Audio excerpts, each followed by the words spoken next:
welcome to another LOC Fantasy Show. We're here with you again to talk you through some more fantasy football. We're here to preview week 2 with you. I've got Chris back again, which is excellent. I'm sure you're all thrilled to hear. How's it going, Chris? I'm doing really well, thanks. Yes, hey, it's been a good week and a good week of football as well. Yeah.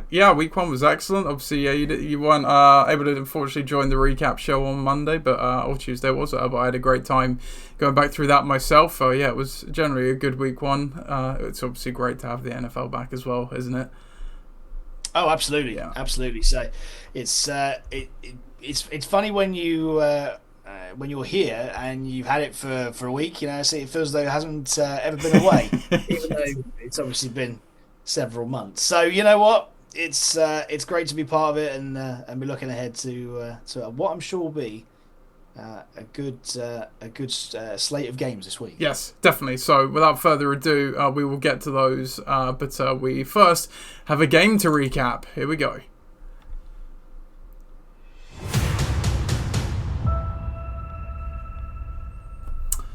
So, Thursday Night Football happened yesterday. Miami against Buffalo. It was 31-10 to the Bills. And, Chris, the Bills really look like a contender again, I think. The Dolphins have obviously gotten off to quite a slow start, which is interesting for them because typically they've been a team that started very hot and then faded as the season has gone on. Let's start off on the Bills side of the ball. I think Josh Allen and this Bills offense is going to be fine. Just as a general comment, do you think that's the case? I think you're dead right. And you just see it there. Say the Bills are highly efficient in what they're doing. Yeah.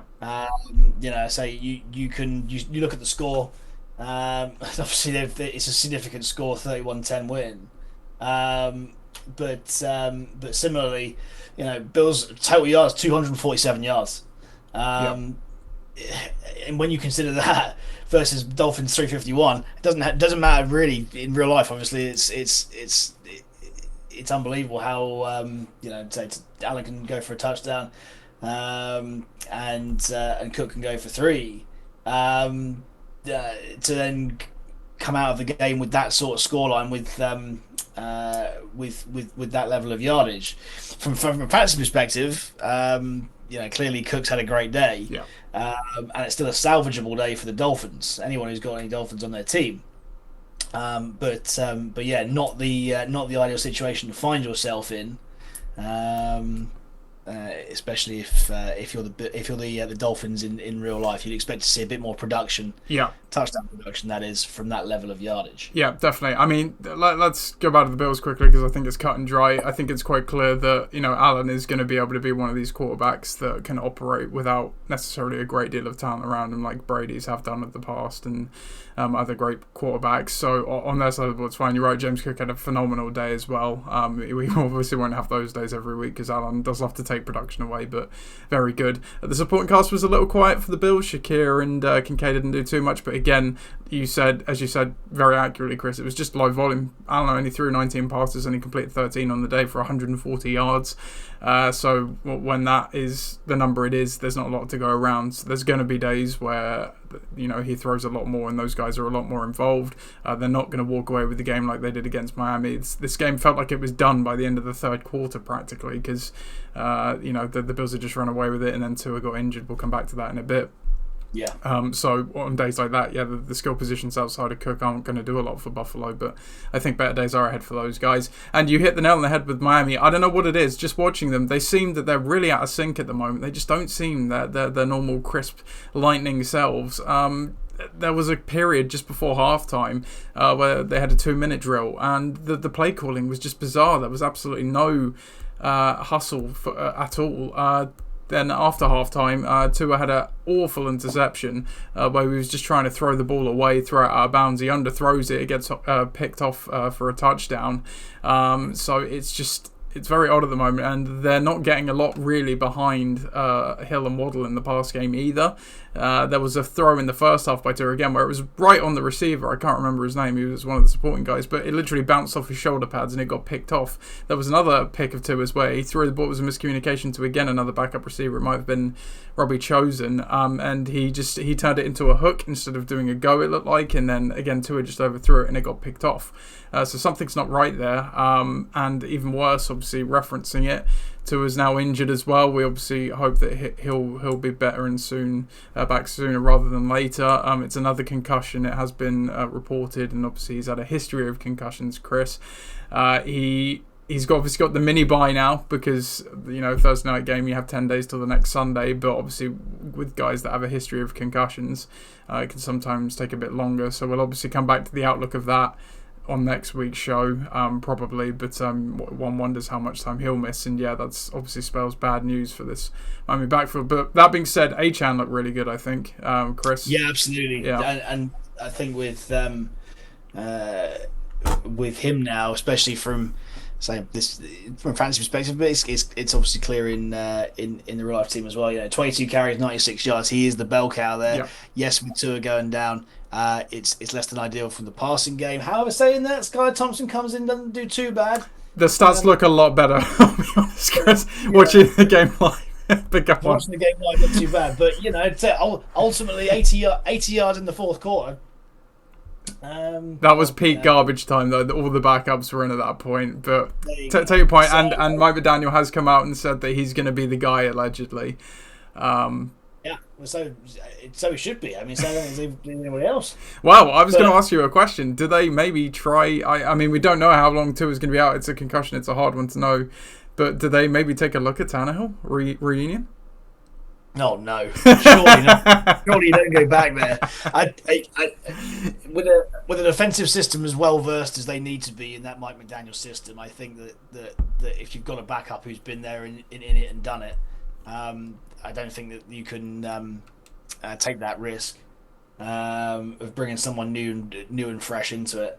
The one thing that you can probably say is that it's going to be a very, very, very good boost for the back. Anyone who's got a Miami running back, particularly the Achane owner. Combined when you think combined yardage, combined yardage of what we're thinking top of my head. So Achane got 96 yards on the day. Yeah. So 170 yards, one touchdown. It's that tells you where they're going to go. Yeah.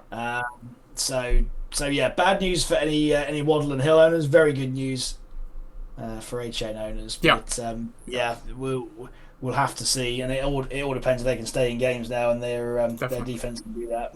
Yeah. Defensively, they haven't looked necessarily great the first couple of games, but we'll see. That's it for the Thursday night recap then. So we'll now go on to the previews.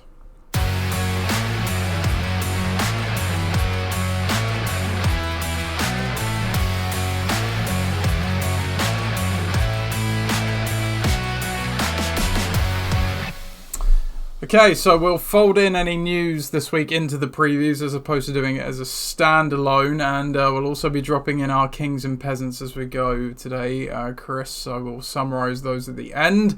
We have a slate of 15 games to preview in today's show for you. We're going to start off with the 1-0 Seattle Seahawks at the 1-0 New England Patriots. This game will be interesting. I mean, New England vastly overperformed expectations last week. How much did the Bengals play into that? I suppose we'll soon find out. The Seahawks, defensively, they were pretty good. Offensively, they looked a bit rusty. Hard to know how much that was the Denver D or if they're just shaking off the rust. It's a hard one to project for this one. My gut feel on this one, Chris, is that New England, we're going to see a bit more of the New England that we probably expected.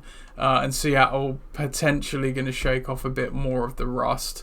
What do you think about this game? Well, we really did underestimate New England last week when we spoke about them, and I think that they've got a pretty effective game plan in the sense that their defense is still pretty good. They've still got pretty good, not unbelievable, but pretty good, and experienced offensive weapons. They leaned on Ramondre Stevenson a lot, Yep. which and he was very effective in doing that last week. So yeah, and bearing in mind that the Bengals did look out of sorts, I agree. But I thought they actually gave quite a good account of themselves. Um, we've seen consistently over the years that it's difficult for West Coast teams to come east. Um, I don't think that New England will set their stall line any other way. Hmm. There's a bit of a question mark whether Kenneth Walker might play or not this week for Yep. Seattle. He's got an oblique injury, so to me, that's a very key offensive weapon for them. Their receivers are, I'd say, an underrated unit. Say when you think of Metcalf, Lockett, and Jackson Smith and Jigba. But again, it just didn't seem like didn't show, and whether or not that's week one jitters, or that's whether Gino's slowing down, I don't know. But I'm still hot on this offense. So yeah, to me it should be especially with the all round package that Seattle bring, and I know they've got a new system, but they should be winning this game. Whilst New England, again, if they can stay in the game and keep it low scoring like it was last week, they've always got a chance, especially if they lean on their clear offensive talent in the Wanderers. Yeah, yeah. You did a good summary there. Kenneth Walker, like you said, he's not practiced 2 days in a row. If he can get in a limited session today, he'll probably be okay for Sunday. But definitely keep an eye on him over the weekend and definitely prepare an option behind him. We'll start off with the Seattle side of the ball. Geno Smith, I think, is probably an avoid this week. He is for me, Chris. I don't know what you think. Going into New England against a fairly tough D, like you said, cross country. I agree. I say he looked very unconvincing last week.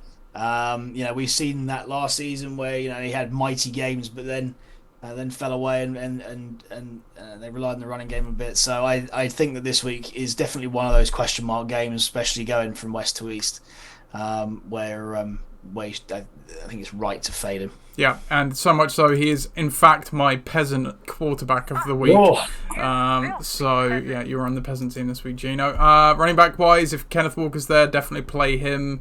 If he's not there, I think probably play Charbonnet as well. I wouldn't play Charbonnet if he's suiting up, but I think either of those could have a good day. Receiving wise, again, you did a good summary. I think JSN we're off the bandwagon of now because it seems Taylor Lockett is still ahead of him, very much ahead of him as he led the team receiving last week. And in fact, I think Lockett, if you're going to start one of these guys this week, would be the one because DK Metcalf's going up against Christian Gonzalez, who pretty much erased Jamar Chase last week. Is a great young corner, and Metcalf himself just got the Satan treatment. So I think if you're going to pick a receiver, it'd be Lockett, but I'm not particularly high on any of these guys this week. Tight end, I don't think you want to consider anything there.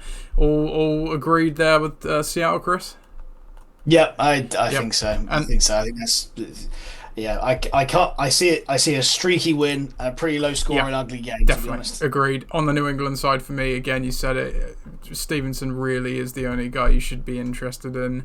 I think he's a low end sort of running, volume play this week. He's not. I don't think. He could have, if he falls in the end zone, he could have a similar day to last week. But I don't think this game's going to quite shake out the same way as it did last week. So he's not as sexy an option. I think it's fair to say. And yeah, obviously you're not considering anyone else there. Kicker and defense wise, Seattle defense, I think you can probably consider because again, we think the Patriots offense overperformed a bit last week.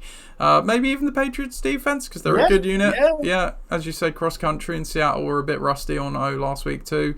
I'd avoid probably both the kickers in this one though, as Chris said, they're shaping up to be a fairly low scorer. So we'll go on to Las Vegas Raiders against the Baltimore Ravens. Both of these teams 0-1. There's a lot of teams facing off this week who are either both 0-1 or both 1-0. So general preview for this game, obviously tough coming off of loss for the Ravens. They played pretty well. It came down to the wire in a good opponent with the Chiefs, but they really should absolutely truck the Raiders here. I think, Chris. They didn't look great against the Chargers, and Ravens are going to be. I totally agree, and there's going to be plenty of offense in this game. I think Baltimore playing at home will no doubt help.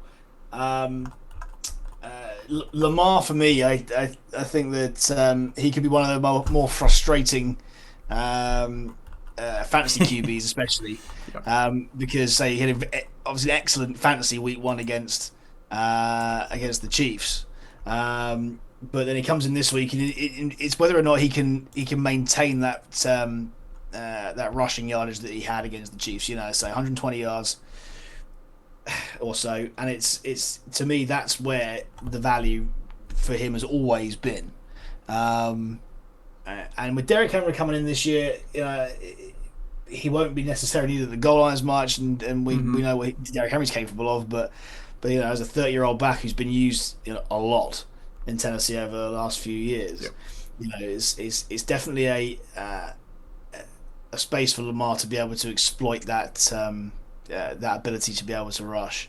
For me, for the Ravens, I don't think that their receiving core is super. I mean, so obviously we've seen 2 tight ends last week, or at least 1 tight end. Just likely, yeah. Andrews was there; he was on the field. But Mark Andrews, we've seen over the years has been an extremely useful fantasy asset. For me, it's how those guys are used, because they're the clear red zone targets. Flowers, Bateman, and Aguilar are one and the same thing. Flowers is clearly very talented, but doesn't have a presence in the end zone, whilst those guys will. So they've got offensively anyway, a pretty stacked lineup that can do everything. They've shook the Greg Roman offense off. It's just whether or not this it pops. Now for Vegas, for me the Raiders are a weird one, because they're one of those mid to low tier teams. Gardner Minshew at QB, just navigating their way around the league. Nothing special. The players that they've got, nothing particularly special outside Devontae Adams.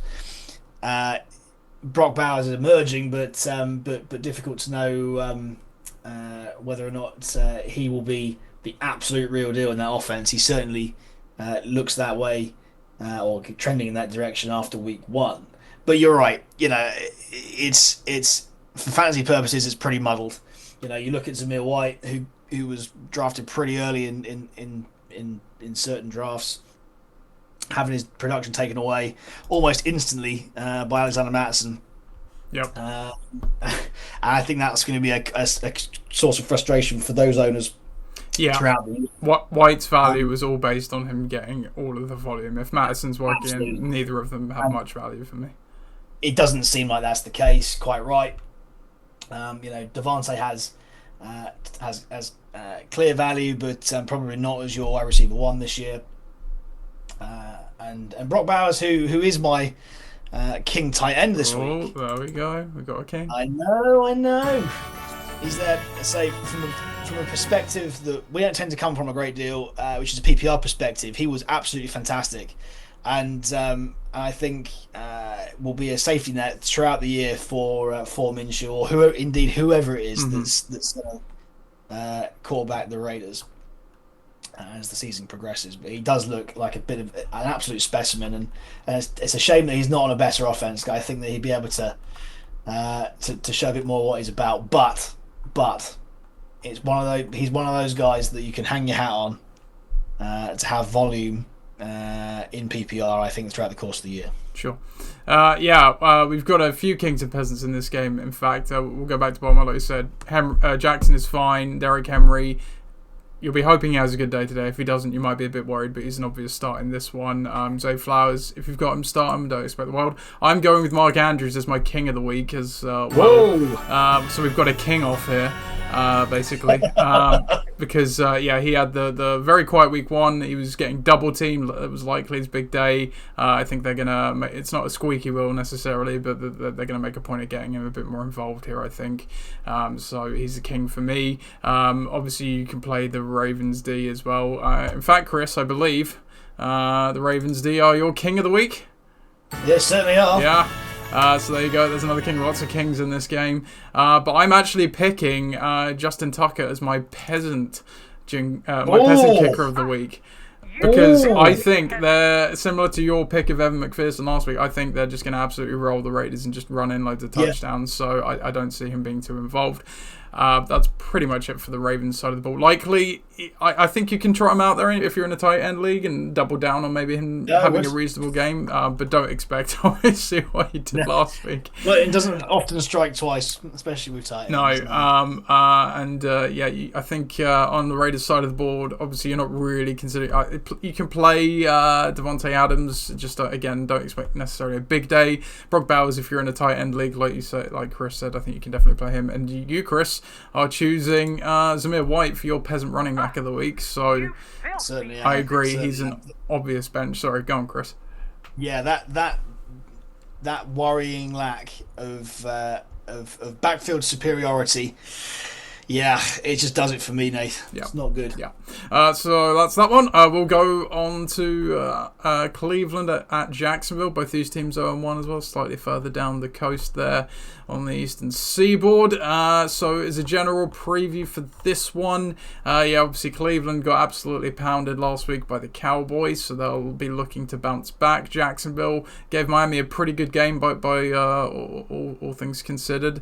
So it should be interesting. This is sort of an interesting one. It's sort of a hard one to call because if the Jags defense does quite well, I think again they could probably put Cleveland in their place, but Cleveland have a pretty good D themselves, so this could be a bit of an interesting game of a couple of defenses playing well and the offense is obviously trying to overcome them. David Njoku is out in this one. He has a high ankle sprain, so he's probably going to miss at least a few weeks. So I believe they're already looking at signing some tight ends, which is an indication that those kind of players will typically sit for a while. In terms of the skill positions, let's start off with Cleveland. Chris, you're not playing Deshaun Watson. Don't consider it. He could have a better day. Jerome Ford, I think he's definitely a startable option again in this one. What do you think, Chris? Oh, I think he's not just a startable option. He's my running back king of the week. Oh, there it is. Another king. We're getting the kings out early here. Absolutely. Lovely. I really think that this team's strength throughout the last couple of years, especially when they had a run a couple of years ago, was its running backs. And when they could tandem Chubb and Hunt, and funneled everything through their backs, they would look so much better, Cleveland.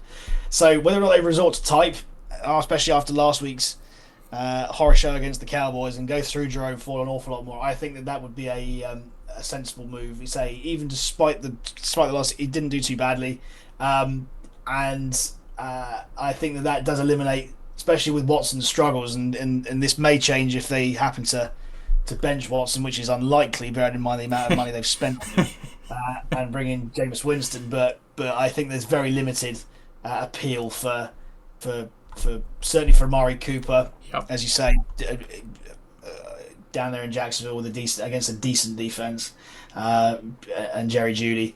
Even though Jerry Jeudy scored the touchdown last week, so it to me doesn't sit overly well, especially for but in fact in standard or in PPR, to be quite honest. Yeah, no, and so much so, Chris. I believe Amari Cooper is your peasant of the week.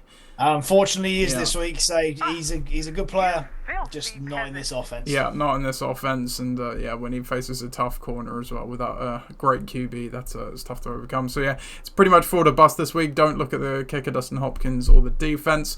For the Jags side of the ball, Trevor Lawrence, I'd probably lean against them in this one, Chris. The Cleveland D could be pretty tough. We saw last week that Dak didn't do too much either, albeit that's because they were sort of winning a lot, but I think there's probably better quarterback options out there. If you kind of need a guy, you could maybe look at him, but certainly, I probably wouldn't. And it's a shame because I think there'll be better options for Trevor Lawrence this year, but certainly not in this game.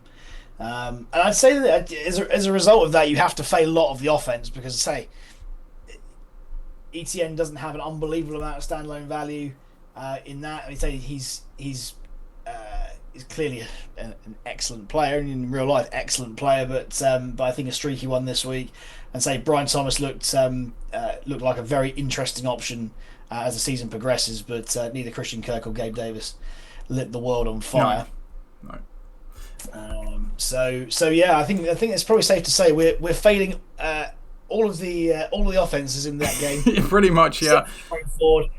You'll be playing Travis Etienne no matter what. Yes. You draft high. Yeah. And there's probably some use for both defenses, but more so the Jags D over the Cleveland. Well, definitely that, because I'm making the Cleveland D my peasant of the week. I would avoid them. Like you say, I don't think it's going to be a great offensive game either side, but I think the Jags offense is going to be a bit stingy, and they're going to put some points on the board by way of VTN. It'll be interesting to see. You kind of mentioned, you kind of touched on it a bit, that Bigsby, what kind of role he has again, because he actually had, I think, more carries. The same carries last week as ETN, but he got more yards.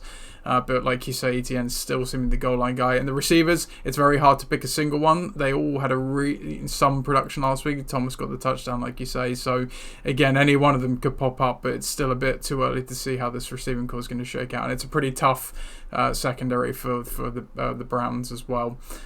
So I wouldn't bother with the Jacksonville kicker.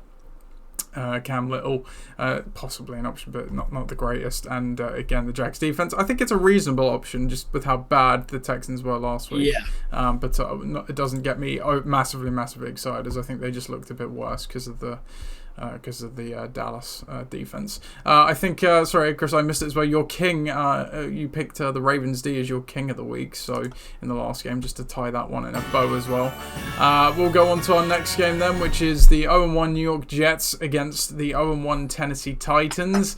This one, the Jets, they got pounded really by the Niners, and Tennessee really should be 1-0 if it wasn't for that absolute calamity at the end by Will Levis. They would have very much had a win here, I think. It's an interesting game. I think, to be honest, the Jets, it was a tough opponent week one. It wouldn't surprise me if they took care of Tennessee fairly handily right here. I don't think there's necessarily going to be a lot of points and a lot of fantasy production to go around, but there's a bit of interest in this game, I think, Chris. I think there's plenty of interest in here from the Jets' point of view.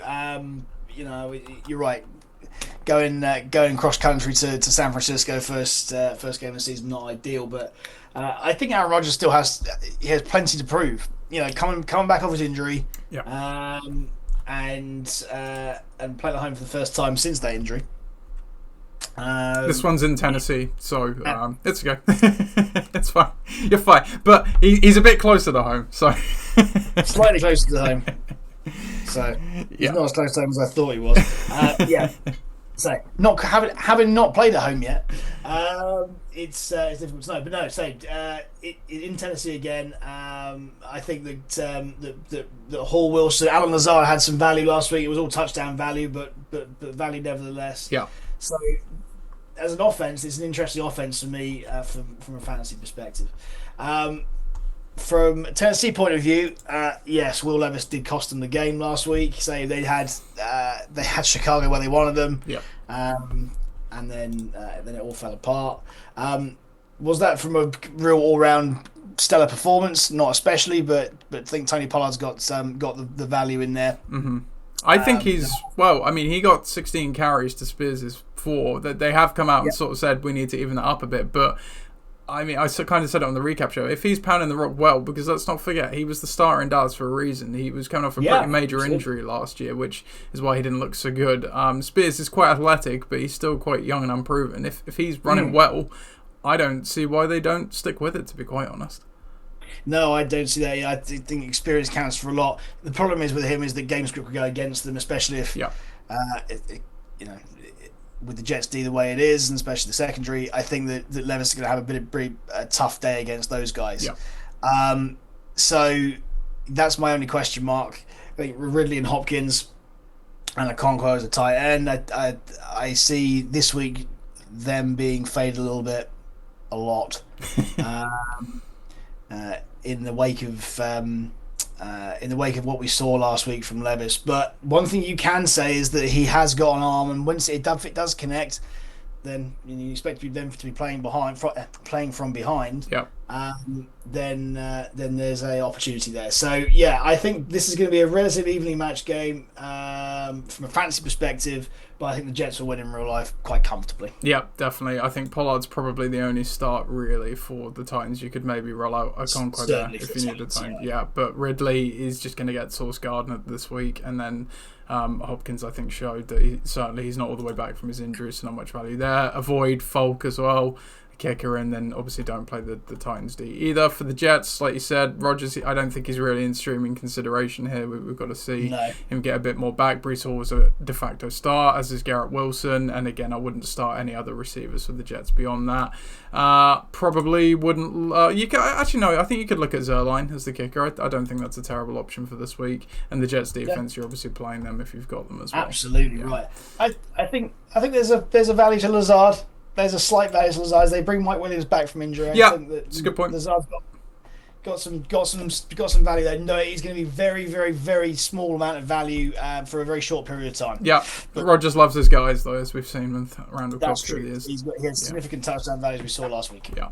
Okay, San Francisco 49ers 1-0 against the Minnesota Vikings, also 1-0. The big lead-off thing of this one, just before we do the previews, obviously, Christian McCaffrey was the surprise inactive, and Jordan Mason tore through said Jets defense last week, but could have been CMC tearing through them. Wasn't so he is practicing on a limited basis, but he was doing that last week too, so that's sort of meaningless. So definitely check the status come Sunday. If he's starting, obviously you start him, but if he's inactive, you're going to need another option. Jordan Addison's not practicing either with an ankle injury last couple of days. I'd expect him to probably miss this one too.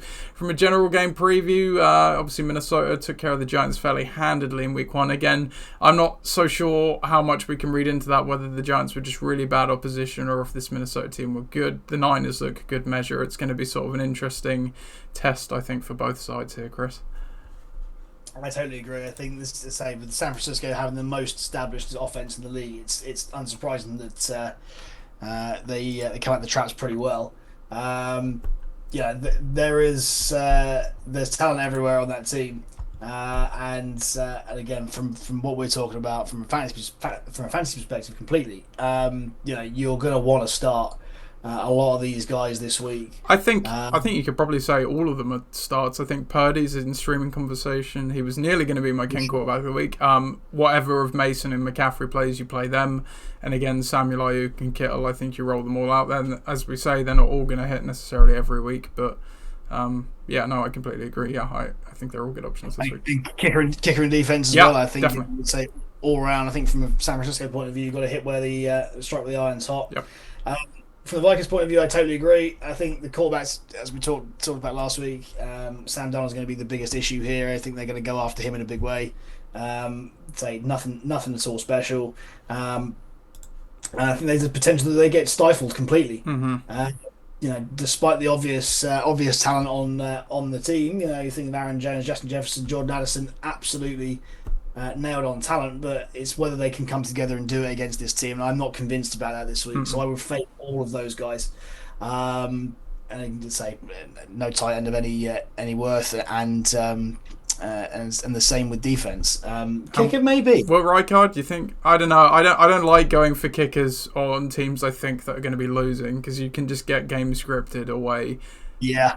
That would be my one worry. In terms of being in a dome, that's nice. I'm not sure what the over-under is on this game. It's probably fairly reasonable, which is fine. But yeah, you obviously want the team that's sort of projected to odds on to win the game. But I see your point. If it's a bit of a high-scoring game, he could definitely have some value. You say fade as well, so I'm just Justin Jefferson and Aaron Jones. When you say fade, you're not saying benching both of those guys. Oh, absolutely not. No, I'm tempering expectations. Yeah, definitely roll out Justin Jefferson. I think Aaron Jones, he's sort of on the borderline. He's a flex option. But depending on the options you have, you could probably look to bench him. As Breece Hall didn't have a great deal of joy against them in week 1. Granted, that was obviously at home, but that wasn't at home. No, it was so the Niners were at home. Sorry. Anything else for this game, Chris? Not especially. No. I think that it's a comfortable real life victory for San Francisco 49ers. Excellent. That's a nice quick summary of that one then. Of everything you need to know. So we'll go on to the Chargers against Carolina. The Chargers are 1-0 against the 0-1 Carolina Panthers. I feel like they deserve 0-2 for that performance they put out in week 1 though. So I mean, yeah, this is going to be interesting because we saw Carolina absolutely stink up the joint in New Orleans last week. What are they going to do back at home? Are they going to show us that they're just going to be the team that's going to get dunked on all year, or can they actually make some improvements and a bit of a turnaround? Meanwhile, for the Chargers, I think they went into Vegas last week, and they actually had a pretty good performance. They looked fairly good, I thought, in Jim Harbaugh's first game at the helm. Fantasy-wise, if we start over with the Chargers, I think even in the positive matchup, we're probably not interested in Herbert this week, are we, Chris? I don't think so, because I think that it's quite clear how they want to play the game, and that's absolutely through their running backs. Yeah. And Justin Herbert can be there managing the game for now and keep himself on the field. That's the key thing for him. I think this reintroduction of Dobbins and Edwards as a tandem. Yeah. From transferred directly from Baltimore over to is going to prove quite effective, as we saw from Dobbins week 1. So there's a clear way of playing through there. I think, correct me if I'm wrong, I think J.K. Dobbins is hot for you this week. Yeah, he is in fact my king running back of the week after his amazing performance in week 1, 135 yards and a touchdown. He could absolutely tear this Panthers backfield to shreds. Gus Edwards, he was similarly involved, like you say, but for far less yardage. So yeah, Dobbins definitely the king for me this week. Any receivers you'd be interested in on the Chargers side? I think Josh Palmer sort of proved that he's just a guy. I think last week, maybe Lad McConkey is, if depending how if you've got a flex that's unflexed this week, I think that he's probably worth a bit of a throw. They've got to throw someone eventually. I think we saw enough last week of that to prove that Lad McConkey might be the guy. But yeah, that's about it for me. I think everybody else is very, very tentative. Yeah, don't play a tight end from the Chargers. Cameron Dicko, however, definitely play him. And if you've got the Chargers D, they're one of the best options. Again, they were one of our contenders for King Defense of the Week, so feel confident rolling them out. And then on the Panthers side of the ball, I don't think there's really anyone you're going to want to play in this game, is there, Chris? I don't think that's an outlandish statement. I don't think so. I think we know what this team is now, and it's been rebuilding for some time, and it's still rebuilding. Yeah. If you want, I say if you want, I don't even think that's the case, because we thought going into the season that Chuba Hubbard might be hogging target share. Miles Sanders was a thing last week. I'm not sure how much of a thing he was. But he was a thing. As much as you can be in that sort of defeat. But no, I certainly wouldn't start any of those Panthers offense. Yeah, no, agree. Or defense, or kicker. No, yeah, just avoid the whole lot. As we say, we like the eye test on this show, and they absolutely, completely, objectively failed that last week. So I think until they prove otherwise, avoid all players. So we'll go on to New Orleans against Dallas, or at Dallas, I should say. They're both 1-0. This is going to be a very interesting game. Dallas looked very good against the Browns team last week, who has a good defense. We're obviously not sure on the offense, but the Dallas defense seemed to look very good. New Orleans, on the other hand, they obviously absolutely destroyed Carolina, as we said. How much of that is Carolina being bad? How much of that is New Orleans being good? It's a hard one to know, isn't it, Chris? It is. I think it's a big improvement from the Saints, but I think it's a very soft start to the season, especially at home for New Orleans. We don't know. We don't really know what Derek Carr's going to be, and I think that this week he's going to go from hero to zero, because he's my peasant quarterback of the week. Yeah. Just in case you were thinking of playing him 2 weeks in a row, don't, because he's a filthy peasant. This week he is, and I think against that Cowboys D, I wouldn't get anywhere near that. lightning for Derek Carr has seldom struck twice in fantasy, all the years that he's been in. Yeah. Again, flat to deceive, and I think against a very soft Carolina defense, he did what he needed to do. And I think you can say the same thing for a lot of these offensive pieces as well. Yep. So Kamara had an excellent week last week with plenty of production, but had the time and space to do so. Whilst Olave and Rashid Shaheed, who we did say last week could be a factor, and certainly was fantasy wise. I think those guys as well. It's going to be pretty difficult for production. Taysom Hill's a weird one though for me, because I think that in a game where they fashion to be sort of in the trenches a bit, he's the kind of guy that could be that extra secret bit of weaponry that they can roll out to affect the game. So I think Taysom Hill's a start for me, to be honest. But everybody else, certainly don't necessarily drop, and don't necessarily not start. Yeah. Certainly temper expectations on. Yeah. And as well as kicker. Defense though, however, I would definitely consider a start. The Saints D. You consider the Saints D?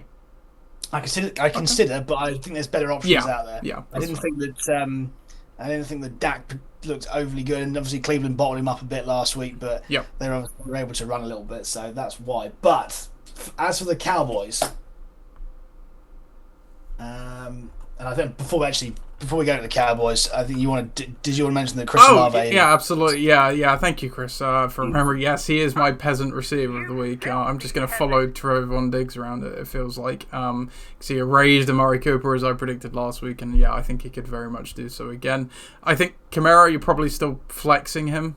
Again, it's sort of similar to Aaron Jones, depending on how good your options are, but the volume was good. And I think actually, oddly, Shaheed, I think, might be a better play if you were inclined to go with the Saints receiver here, because he's going to be the one not covered by Trevon Diggs. And I agree with your Hill point. If you're sort of one of these teams that doesn't have one of the better tight ends, I'm always kind of on the Taysom Hill bandwagon, because he's just, of the non-high rank guys, he's the one that could obviously have an absolutely great week for your team.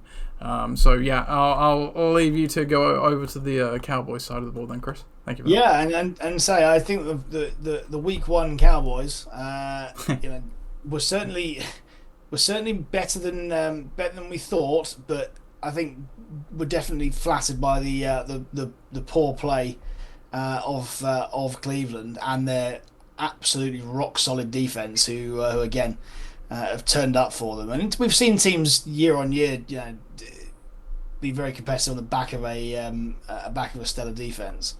I don't think Dak was anything special week one, and I don't think week two is going to be anything special again. Certainly temper expectations with him. The Zeke Rico Dowdle conundrum rumbles on to week two, but Zeke was there doing what he does again in week one, but a completely unsexy way of doing it. And then the receiving core, which again, you got to put yourself down to that and go, do you want to put yourself through this the whole year? You're gonna have to with Lamb if you're the Lamb owner. I think he'll be better. I mean, he hadn't been in training camp because of the contract issue. Week one, just knocking the rust off. I think he'll be better. You'd hope so. Yeah, well, quite. You really would. Brandon Aubrey, a definite start as well, and the Cowboys do if you've got them. Obviously, just play them. I think. Yeah. And if somehow Brandon Cooks has slipped through the nets, he's on your waivers. Go and pick him up. Yep, definitely. Yep. He will be effective this year. Absolutely. Okay, then we're on to, this is going to be a fun one. New York Giants 0-1 against the Washington Commanders, also 0-1. But both these teams have a loss, but one of them looked a hell of a lot better than the other last week. Washington, I thought, were pretty feisty and put up a reasonably good game against Tampa. Meanwhile, the Giants, it was basically just a complete capitulation to not necessarily, a great Vikings team. But this one's a hard one to call. NFC East divisional rivals, of course. This game's in Washington. Are the Giants going to look better? With Washington, with rookie quarterbacks, as we know, they can be a bit inconsistent. But if he plays like he does last week, wouldn't surprise me to see them absolutely trounce the Giants here, Chris. The pressure's on the Giants for sure. I think if we start with them, Sure. because Daniel Jones for me is somebody who came into the league drafted very highly for where he should have been drafted. They've given him a big contract because of what he brings to that team, which is generally poor passing ability and legs. Yep. And they're being made to pay for it.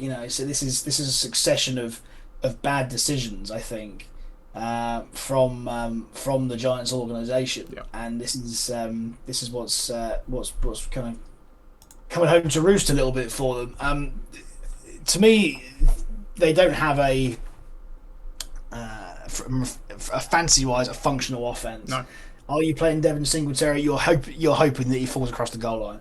Are you playing Malik Neighbours despite all his talent? You're probably not now. I don't get... So a lot of the fantasy community this week is quite excited about Neighbours because they're looking at the matchup and they're saying, oh, the Commanders, their defense is terrible. And I'm just like, do you remember that Daniel Jones is his quarterback? Exactly. I am completely off the Neighbours. I don't care how good Jones is. And he picked up a bit of a knee injury yesterday. He was limited in practice as well, by the way. It's not clear how severe it is or what, so just keep an eye on that. But yeah, even beyond that, I'd look at someone else this week, and I think you feel totally right. Yeah, totally right. There's so many other, and you're only playing him as a flex anyway. I would have thought, there's so many other flexible options out there to be able to bring him in and play. Robinson and Slayton, there as well, not playable guys. No. So and I think with the way it is, and as you say, with the offense that they're playing, I don't think that you're going to play the Giants D either. As for the Commanders, we said that they might be resurgent. They were offensively resurgent, but defensively pretty poor in the first game. And Jaden Daniels does look very exciting. You should be very happy if you got him later in your draft. Just fire him up as long as he's not injured. Absolutely. And say this week, this is where he can tee off potentially. Yep. Brian Robinson once again, another guy you'd start with confidence this week. And Terry McLaurin, finally, you can start Terry McLaurin with absolute confidence. He's more than a start this week, Chris. He's my king of the week. I know he had a disappointing week one. He narrowly missed on a big play that would have made his day, but he loves roasting the Giants, and roast he will this week. So. All about it. If you hadn't have picked him, I'd have picked him as well. So there you go. That's some consensus for you on the pod. But yeah, I'd fire up Zach Ertz this week. Yeah. No problem. Yeah, fire up the kicker, fire up the defense. Let's go. Yep.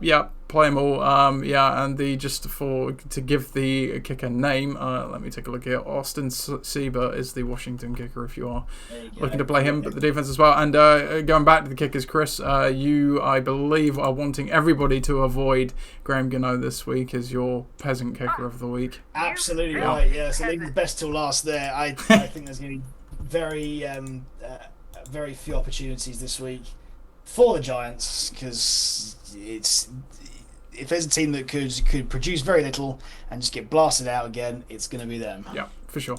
Next game then, Tampa Bay 1-0 at Detroit, also 1-0. This should be a feisty game. Both these teams had nice wins in week one. Detroit's secondary is beat up to high hell right now. Actually, that doesn't even really do it justice how wrecked they are at the moment. But yeah, this is going to be a really, really feisty game because both offenses looked pretty good last week.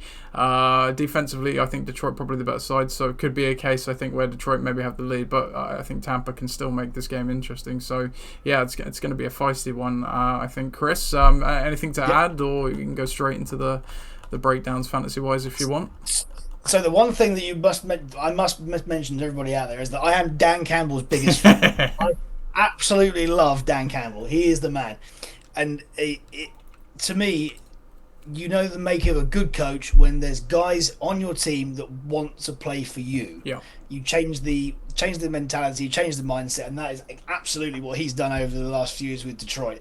Yes, the offensive the offense has got so much better and the offensive mind has got so much better, but he is the embodiment of that franchise.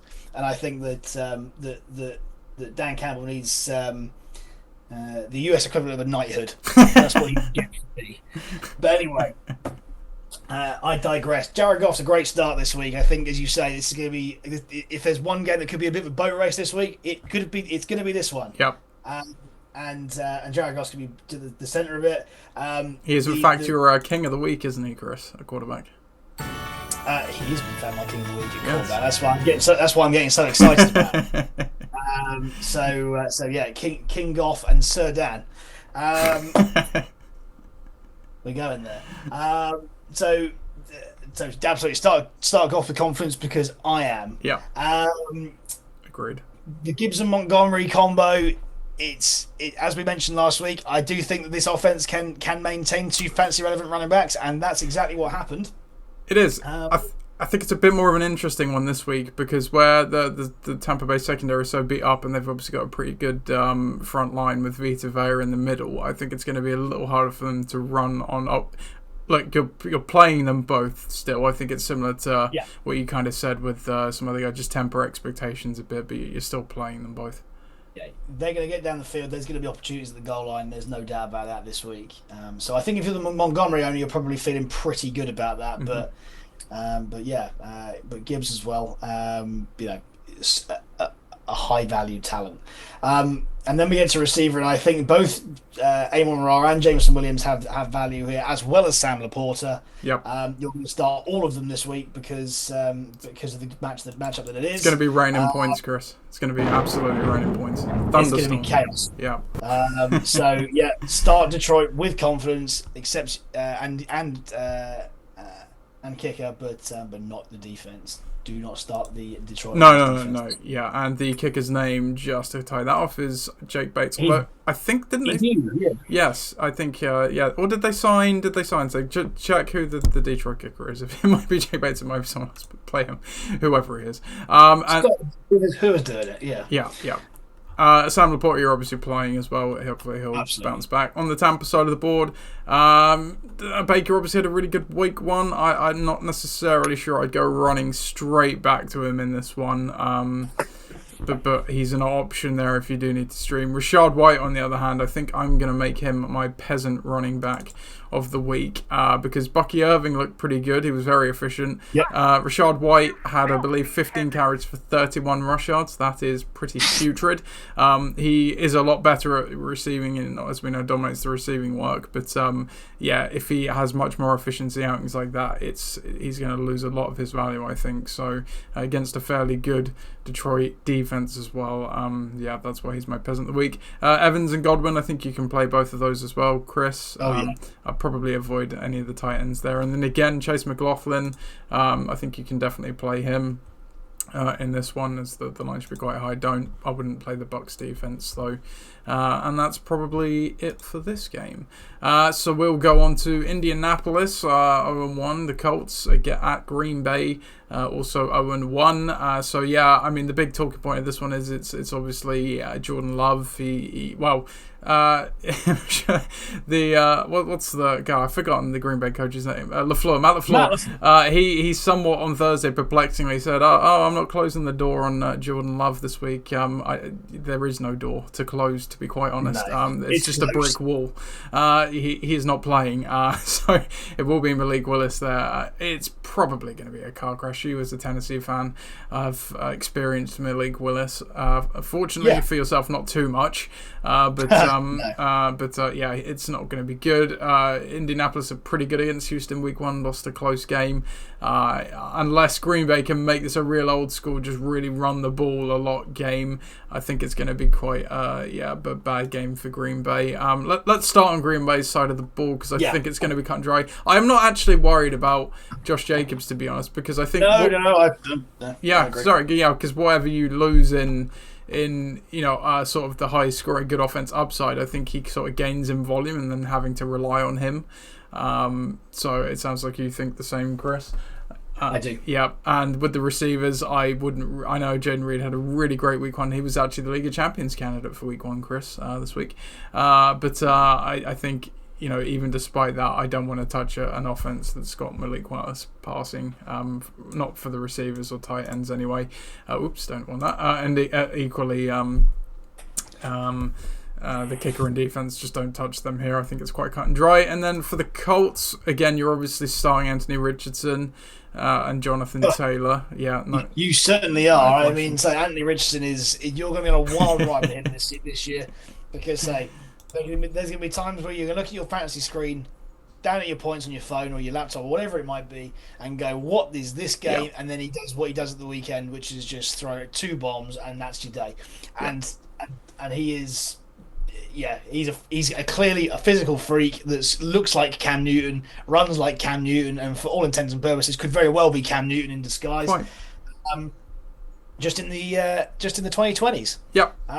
So this is what I'm saying is it's the second coming of Cam Newton, and if those two were there 10 years ago or more, when you were playing Cam Newton in fantasy, you remember how frustrating it was until he had a 40-point game. Then it wasn't frustrating anymore. Yeah. That is what Anthony Richardson is. Yeah, absolutely. Stephen Payne. And yeah, you sort of touched it there. I am not a massive fan of the receivers in this one. I would probably be looking to bench all of them. You could maybe roll Michael Pittman out there as a flex, I think, but I think you hit on it. It would not surprise me if Anthony Richardson attempted 10 or less passes in this one, because if they've got the lead and with his running, they just don't need to do it. Equally, within those 10, it wouldn't surprise me if he somehow had 3 completions for 150 yards and 2 touchdowns, because that's the kind of quarterback he is, but good luck banking on that and picking the receiver that just happens to be on the end of it.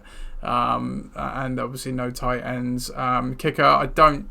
You could maybe go with Indy's kicker here. I don't think that's a terrible choice. I'm reminding myself. Matt Gay might even come off his sports hernia this week. Yeah, Matt Gay, that's it. Matt Gay, yeah, he's right. He's so he could be an option. And the defense is definitely a smash. So much so actually that they are my king defense of the week, and we have a little juicy king peasant off here because Chris, I believe you have chosen the Green Bay defense as your peasant defense of the week. So yeah, I think they're just going to get rolled. I hate to say. Yeah. So we'll go on to the next game now then. We've got the LA Rams 0-1 against the Arizona Cardinals 0-1. This is in Arizona. It should be a feisty. NFC West matchups are always a bit feisty. Both these teams put in a fairly good performance in week 1 as well, but obviously both coming away with a loss. The big thing news-wise, obviously, is the Puka Nacua is obviously on IR and not playing this game. It could be an offensive battle. This is probably going to be one of the highest scoring games of the week, potentially. The LA Rams O-line is the biggest worry, I think, because Joe Noteboom's gone on IR now as well, I believe, and I think they're down another starter, and they didn't have much depth behind that, so Matthew Stafford could be running for his life or on his back a lot, but I could still see both teams put up good offensive scoring here, Chris. Should we start off with the Arizona side of the ball? Yes, let's. I think that it's a difficult place to go week 1. You go play away to the Bills. I think this is much more set for the Cardinals to do well this week. Kyler was running around all right last week. You can't say fairer than that. Yep. I think this is where he will show his value. Having said that, as a passer, he's never really had that kind of value. It's all in his legs. And James Conner, when he's fit, is one of those. Yep. He's the Mike Evans of running backs. It's a great way of putting it. He's just there, and does what he does the job, does what you need to do. Puts up good numbers for you fantasy wise, scores his touchdown. He's just there, and I think there's the value loss in that, but. We mustn't forget one of the great hopes for this season is that Marvin Harrison Jr. may be the man to try and get the Cardinals moving again. And for me, I think this is not his bounce back game because he's only played 1 game. It's a bit harsh to call it a bounce back, but certainly a coming out game, shall we say? Rolling him out at home, showing what he can do. For me, he's my wide receiver king of the week. Purely on upside against this Rams defense. Yep. I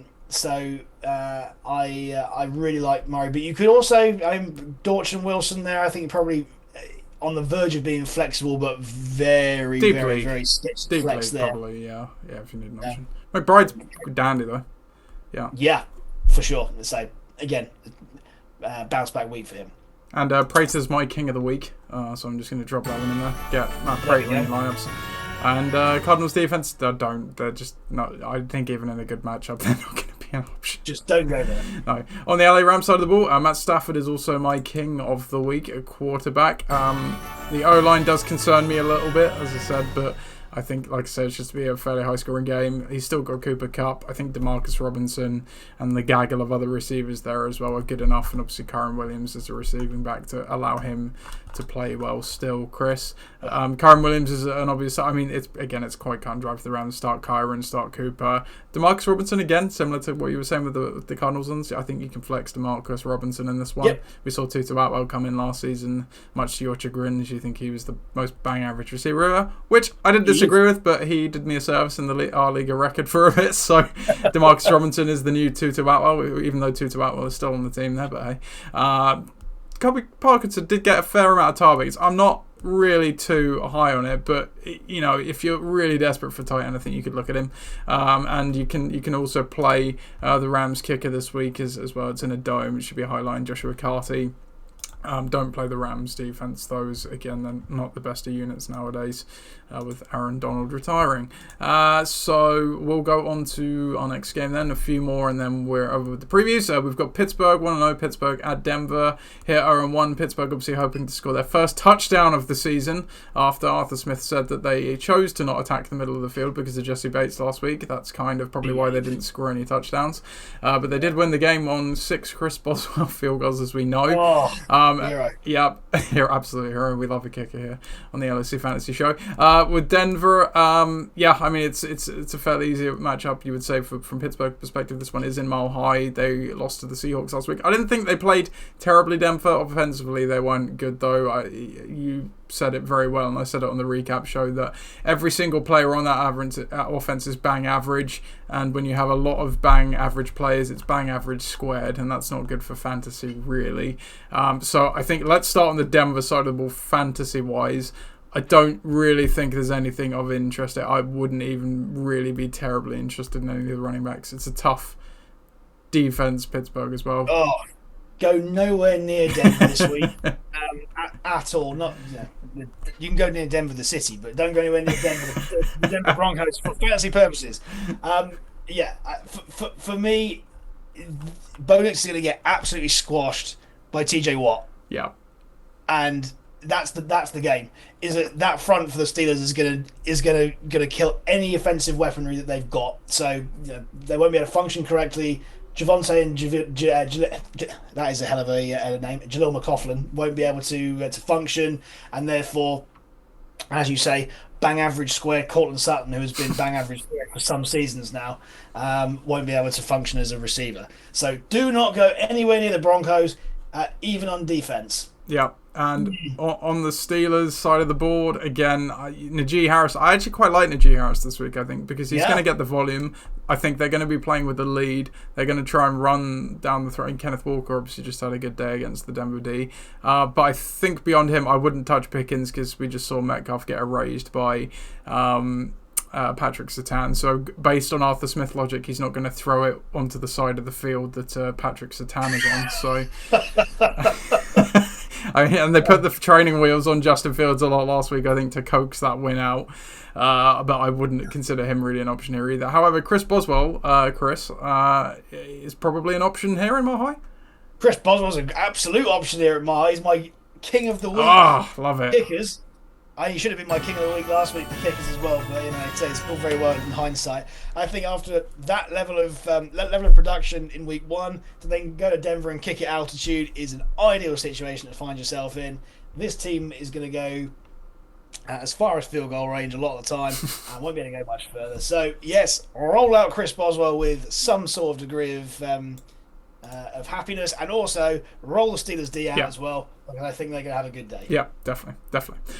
So we're going to what's probably going to be one of the more interesting games of the week, and this isn't in a prime time slot, but I believe it is UK time, the 9 p.m. kickoff slot, the 4 p.m. on the East Coast. Cincinnati Bengals 0-1 at Kansas City Chiefs 1-0. Just injury news, some breaking news here on the LOC Fantasy Show at the time we're recording anyway. Marquise Brown, Hollywood Brown, has been put on IR for his shoulder injury. He's going to get surgery on that shoulder. He will obviously miss a minimum of 4 games. Also, T. Higgins, as of the first couple of days of the week, Wednesday, Thursday, was not practicing with his hamstring. It's looking extremely unlikely he'll play in this one. Kansas City, they look pretty good in week 1. Obviously, they've been knocking off the Ravens. They seem fairly sharp. Meanwhile, the Bengals obviously looked very, very hungover. Maybe is the word. They didn't look great at all against the New England team that everybody was expecting them to beat. Do they have any bounce back potential in this one, Chris? It's going to be very difficult if week 1's anything to believe. Very difficult one for the Bengals. I think, bearing in mind there was a lot of chat around Chase in the off season, and it can't be helpful. But you talk about average and bang average square. I think there might be a nice little phrase on this on the show this year, because generally speaking, the Bengals have pretty much, outside of Burrow and Chase, bang average squared. Yep. And yeah, for me, that doesn't bode well. Zach Moss was a backup last season. They lose Joe Mixon in the off season. Is he a replacement? I'm not sure. Chase Brown came in with flashes of interest, but again, not enough for me to go all in. Higgins banged up. Asivas came in as well. Looks useful, but fantasy production was poor on the day. Yep. As it was for Waddy Gesicki got the touchdown. But again, if you really want a streaky tight end, you've got a tight end slot, then maybe he's one to look at for the future, but not in this game. No. But I do think the Chiefs are going to absolutely steamroller them. Yep. I think you're probably right. Saw last week that, again, in all departments, talk about bang average squared for the Bengals. The Chiefs just aren't that. Say quality in Mahomes, quality in Pacheco, quality in Rice, and Xavier Worthy, who was excellent and had excellent fantasy production as well. Kelsey, he was not. But you can't put a good man down. But if it carries on into week 2, 3, and beyond, people are going to have a little bit of question marks going, is he really now believing his own hype? Is he a football player anymore, or is he a celebrity playing Chiefs? So you're going to be starting Travis Kelce this week because you'd have drafted him high. But yeah, I think that maybe there's a slight pivot back to the receivers on this team. Mm-hmm. I'll be interested to see if that continues on throughout this week, because whoever might be the Rice and particular Xavier Worthy owners could be laughing all the way to the bank. Yeah, definitely. You definitely want a slice of this Chiefs offense because they are just going to make it rain points. I agree with you on this one, Chris. I don't think the Bengals can turn it around in a week. So, yeah, I think it's going to be raining points for everyone. Probably Kelsey gets into the action a bit as well. Like you said, for the Bengals, I think, to be honest, outside of Chase, you're probably sitting everyone, aren't you? You could maybe flex Zach Moss, but it's a pretty weak flex. Obviously, don't touch the kicker of McPherson or their defense. I think the Chiefs' defense is definitely actually even usable in this one with how bad the Bengals looked last week, and then obviously you can play Butker as well.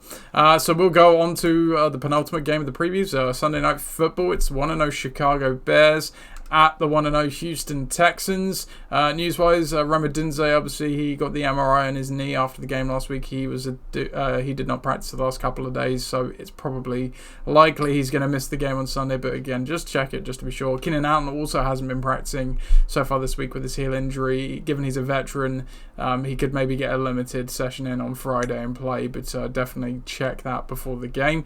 But Houston looked pretty good. They obviously just saw off Indianapolis in a competitive divisional game. I probably think they're not going to have too much trouble taking care of the Bears here at home. Obviously, the Bears got the win into Tennessee, but very much thanks to Will Levis as opposed to much what they do. I think the real interesting thing in this game, Chris, is going to be seeing can Caleb Williams take another step forward in his second start. Yes, I agree, and so it was a mixed day, I would say, in the first game, but yes, another step forward against what is it's obviously an excellent and stacked offense, but defensively for the Texans, I think it's there to be beaten. But yeah, he's got all the weapons that he can possibly want around him. Caleb Williams, and say it's natural that it's going to take a little while to get used to the league. That's what happened with CJ Stroud last season. That's what happened with him this season, and then we'll see what happens.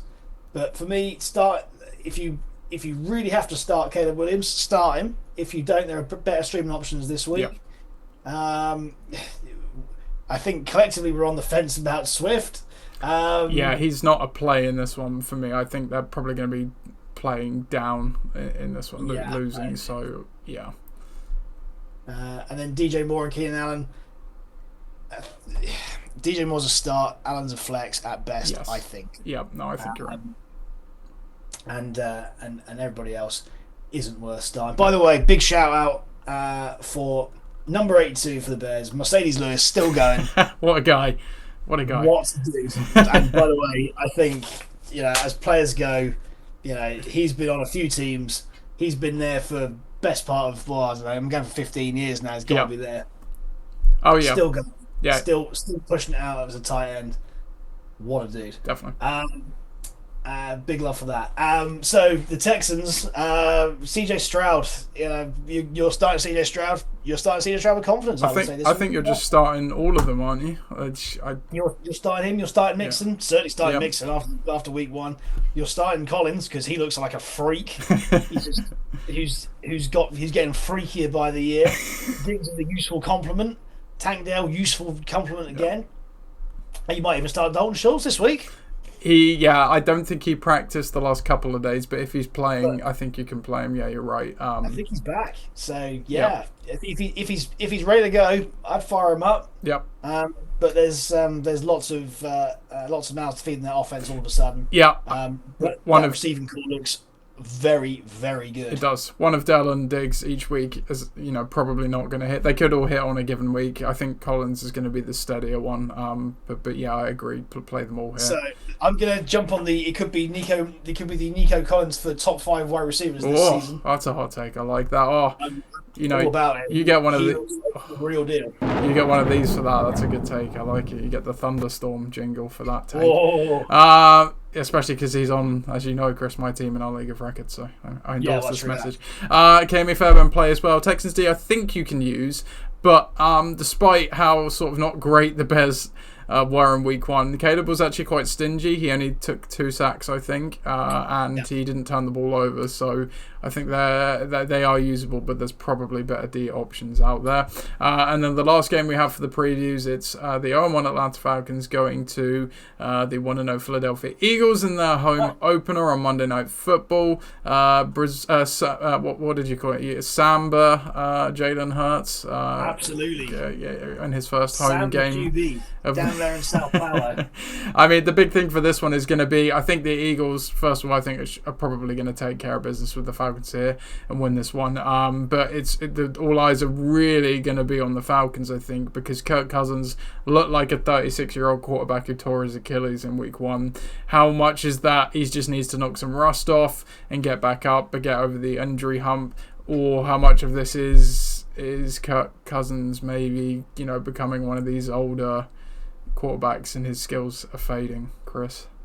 I'm all about that. I think that it won't take long before they deploy Michael Penix. Yeah, because he looks again electric and exactly what they need at this point.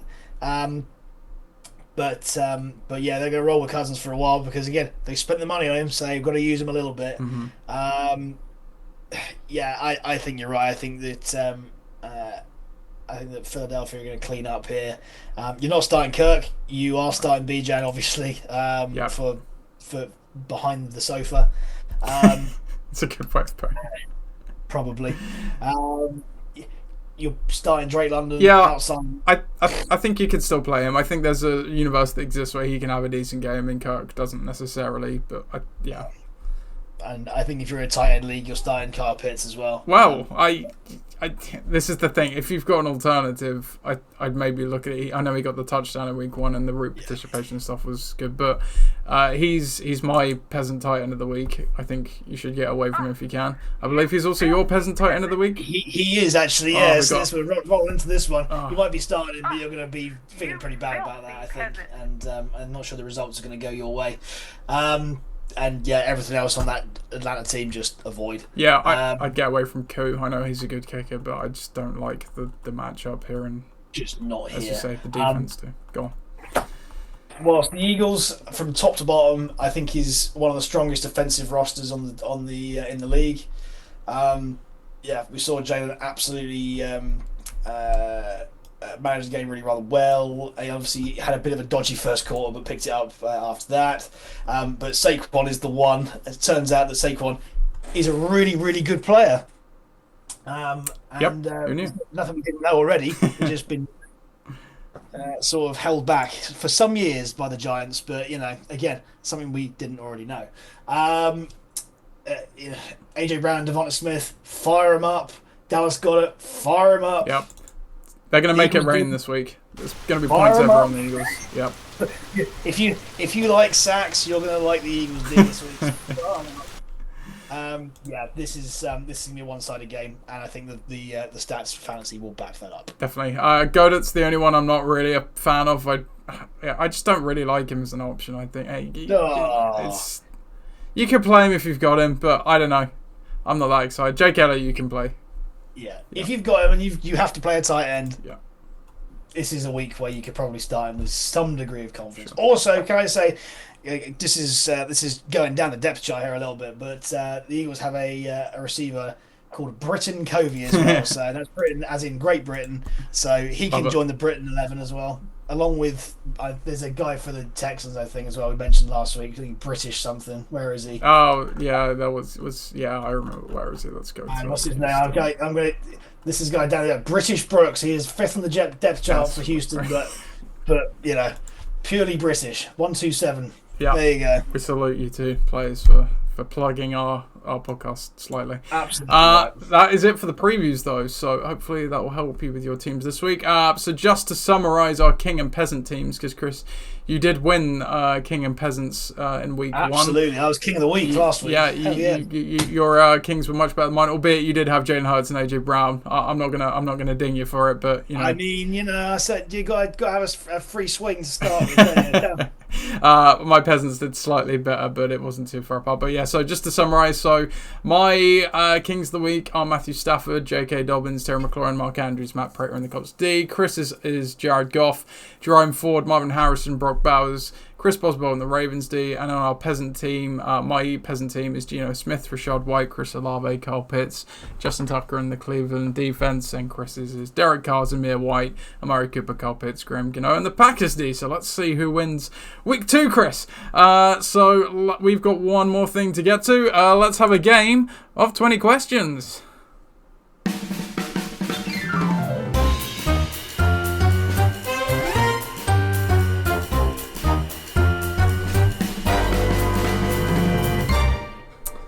Okay, Chris, so you got Calvin Johnson last week in our first edition of 20 questions, so it is my turn to guess this week to see who I can guess. So I believe you have a player in mind, so I will just create a little note here. Yeah, all good? I certainly do. Yeah, cool. All right, I'll get going with the questions then. So remember, yes or no answers only. So I'm going to go with, off the bat, does this player play on offense? Yes. Yes, okay, he plays on offense. Okay, did this player play for only one team in his career, or mainly one team in his career? So mainly one team, but did play for others at the back end of his career. Just to give you a bit of a. I want to narrow it down because last week, I don't want to fall into the trap of just assuming this player plays for one team that I kind of identify and then be like, oh, but he was actually playing famous for this team. Well, there you go. So I put the cat amongst the pigeons a bit here. So we'll see. Well, so let me think about my next go. Let's go. So you said he plays on offense. Yeah. Is he a wide receiver? He's not. So not a wide receiver. While you research my other question, is he a running back? He's a running back. So he's a running back.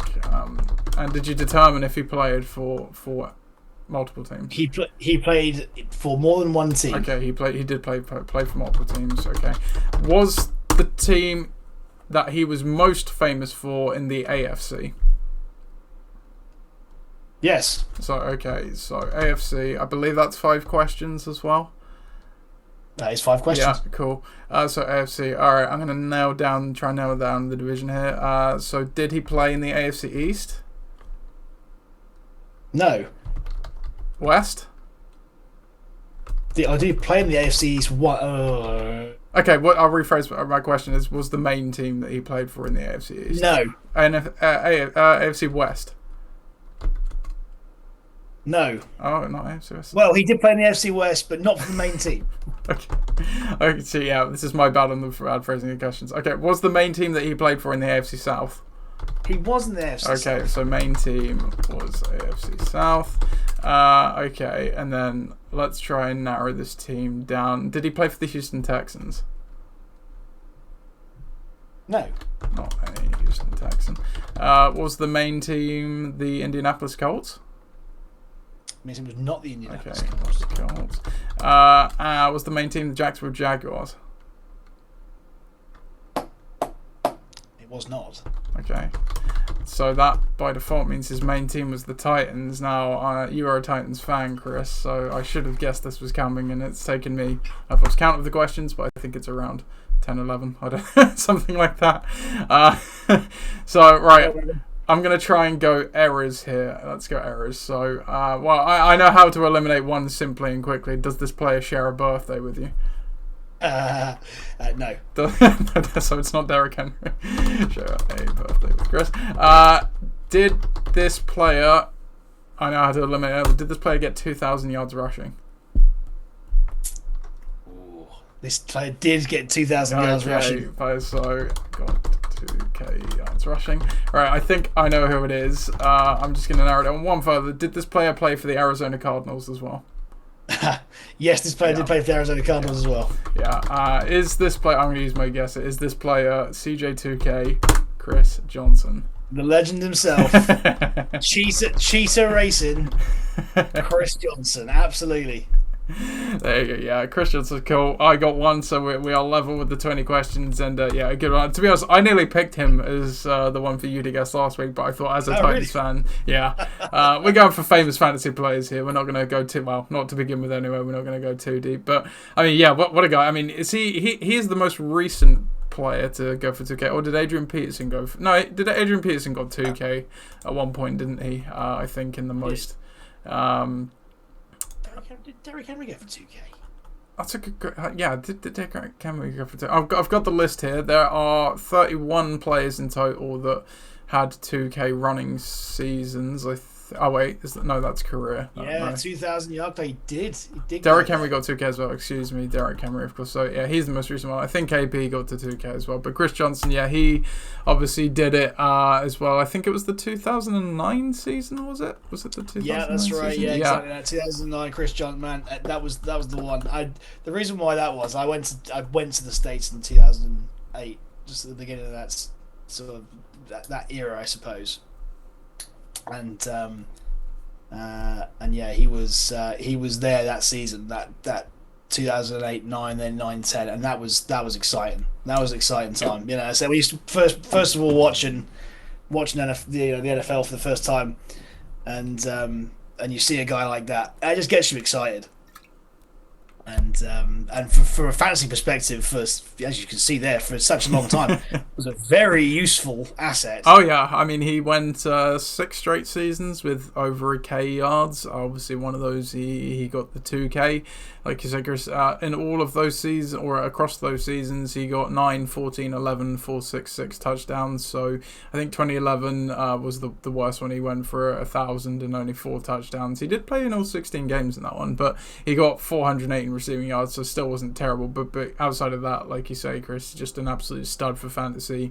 For when he played for Tennessee. And I mean, yeah, that 2K season, 2K yards on the ground, 14 touchdowns, 500 receiving yards, and 2 receiving touchdowns as well. Had a few fumbles, but I'm pretty sure, using quick math, that's over the 300 point mark, isn't it? Well clear of the 300 point mark. So that's just phenomenal. He obviously finished up his career with the Jets in Arizona. wasn't quite as relevant, as we know running backs don't tend to age well, but yeah, just a really exciting running back, and the speed he had as well was just crazy, freakish. Such a fun player to have, and over the years Tennessee have been blessed to have Chris Johnson, and then almost bookended with bookended the decade with Derrick Henry, obviously. So yeah, the Russian to have two 2K Russian leaders in a space of a decade is quite exciting. Obviously, won absolutely nothing, but it's been a fun ride. So yeah, definitely. So yeah, there you go. That's 20 questions for this week. So it'll be Chris's turn to guess again next week. We will be back early in the week to do the recap show with you again. Recap this weekend's going ons. But other than that is it for this show. Thank you for joining again, Chris. Welcome. It's been good this week. Yeah, absolutely. It was good fun. So with that, I will wish you have a good weekend. Best of luck in your matchups, unless you're playing me, of course. Goodbye, everybody. See ya.